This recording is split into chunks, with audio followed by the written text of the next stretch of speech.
Welcome back to the debate desk. Lomas Brown is here with us now, and yeah, we have more football to talk about. Good. That's a good thing. We talked earlier about the game between the Broncos and Bills. Let's go back to the Broncos and Tim Tebow. On the Bills side of things, receiver David Nelson, heading into the game, had this to say about Tebow, who he played with at Florida. I've seen it all at Florida. He may not be your conventional, everyday NFL drop-back quarterback, but he's going to win football games. Somehow, some way, he's wired differently to where the game's on the line. He believes and he wills his team to victory. All right, what is David Nelson really saying here? I think he's trying to say exactly what he said. And by the way, David Nelson and Tim Tebow are very close friends. Mm-hmm. He was a favorite target of Tebow's at Florida, and you were obviously a big Florida alum. Mm-hmm. I thought that was a fair, objective, honest, accurate description of what Tim Tebow can be. He's not your conventional drop-back quarterback. I've never said he was going to be that. I keep saying he's not John Elway. But listen, when it's time to be fourth quarter Elway, there are times he's beyond John Elway. And I like what David said because he didn't go overboard to say, oh, he's an underrated passer. Right. He's getting better. I think he throws it well enough to win at this level. He throws spirals. He throws with velocity. And when it's time, he can throw with uncanny accuracy in the clutch. But in the end, it's all about the intangibles. And I'm going to say it again, Rob, and you and I have gone back and forth for weeks on this. This is the greatest package of intangibles I have ever seen. And I go back to he's a gamer, he's a baller, he's a playmaker, and he is all of the above. But it hurts your eyes because you have to open your mind to see it for what it is. He's just going to make plays. He's going to inspire the team. He's going to lift the offense. In some ways, he's going to lift the defense. And I still say he has taken a below-average football team that was 1-4 on a 7-2 run.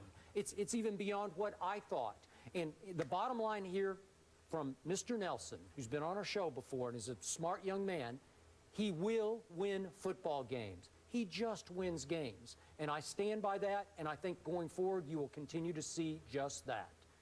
Yeah, to me, he's a grinder. That's how I look at Tim Tebow. That's how I look at this offense now.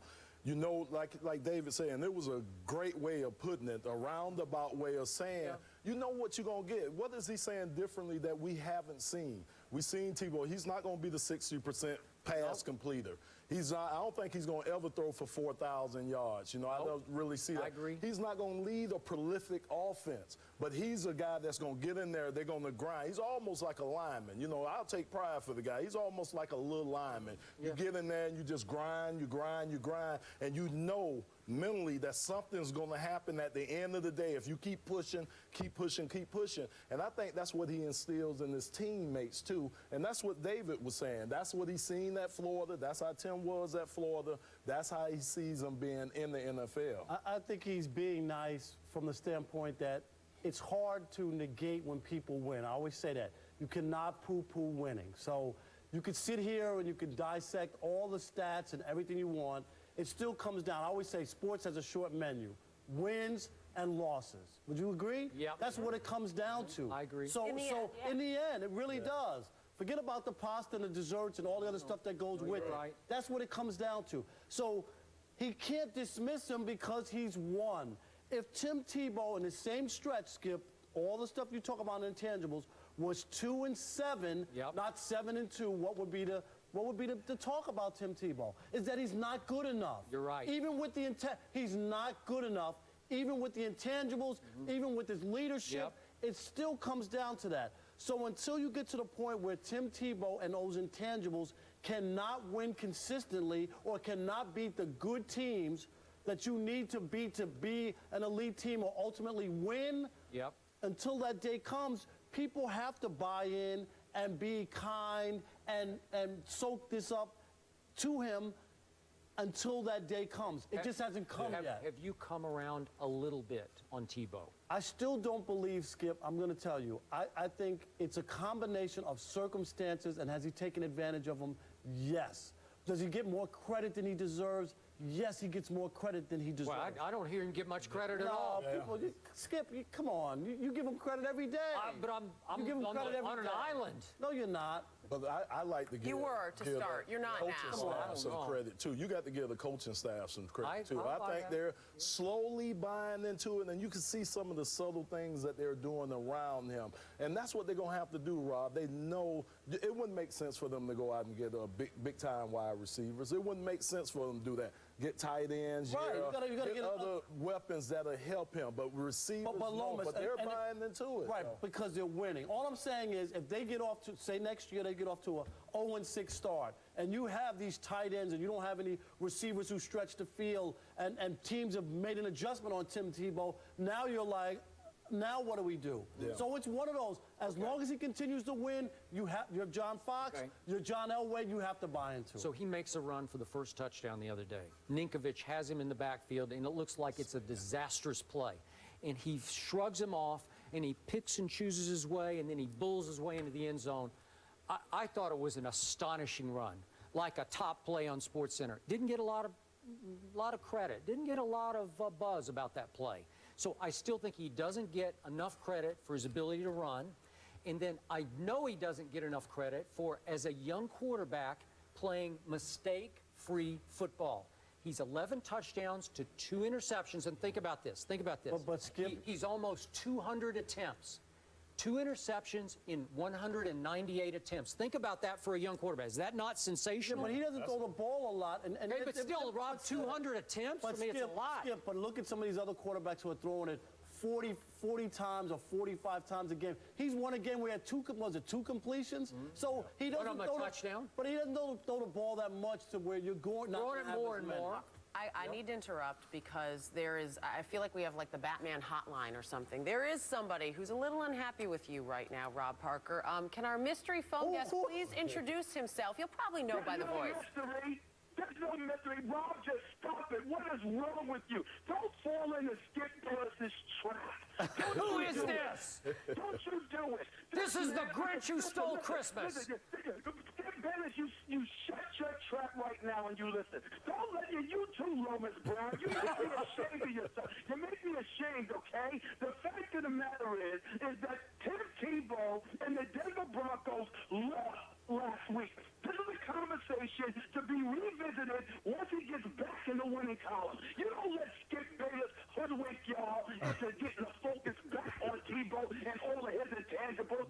Do that when he won. The man lost last week. Let Skip Bayless wallow in his misery because he lost to a better quarterback, somebody that's a real quarterback, okay? And let's move on. I'm not here Christmas shopping, okay? I take a break, and the next thing you know, I'm sitting there. Could somebody and I'm pull looking the at plug TV on this and I see man? nonsense. We've heard enough.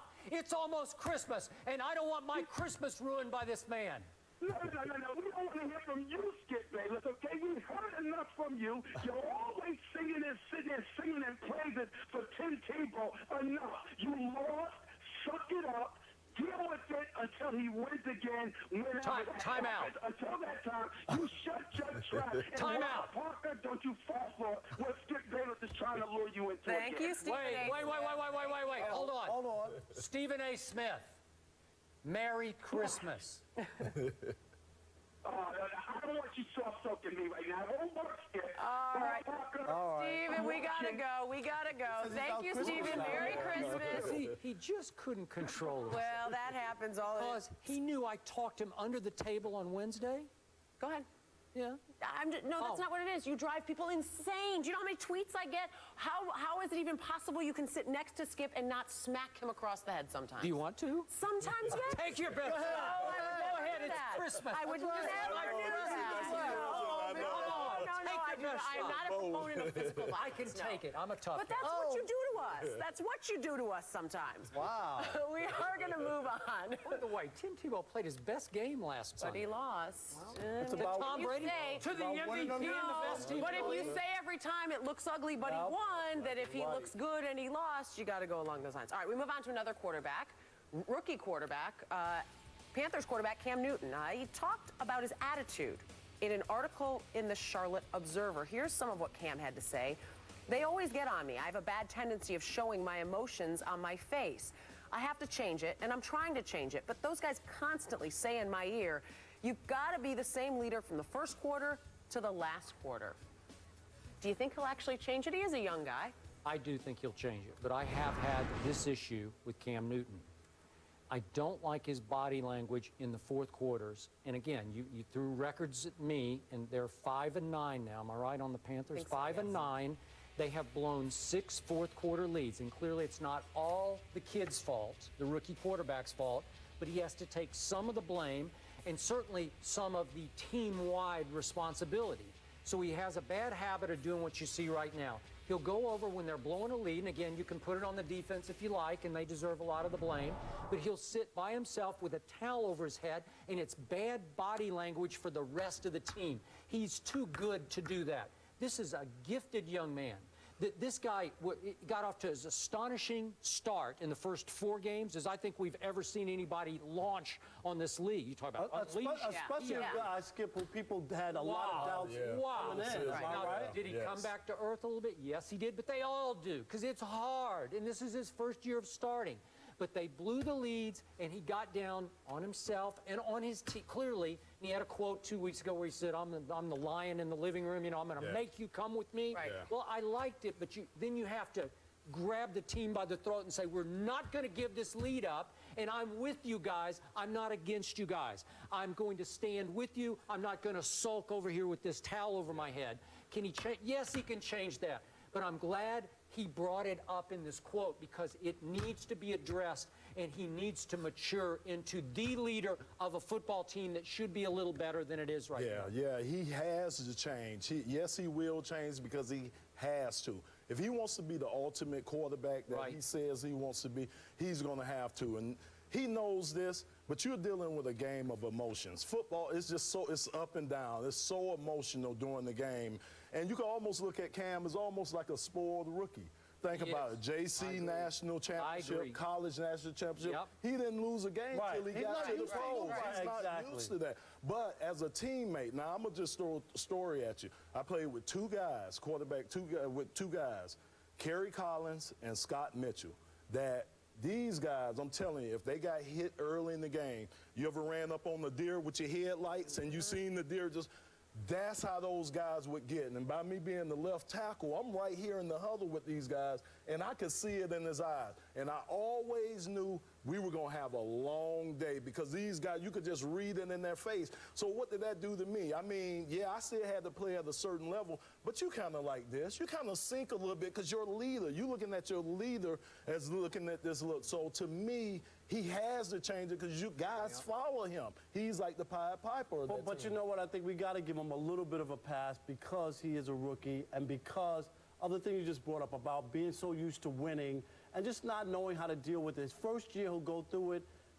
They're growing. They're getting better. He has to feel better next year. They're going to make some additions, you know, to the team. So as you go forward, I think he'll understand. And just that he's man enough to talk about it and address it. That's how you you know what I mean? How do you solve a problem? You got to put it on the table first, and he's talking about it. And it is a tough thing. Everybody's different emotionally, and it's tougher for some people to take emotion and hide it. I might know something about that.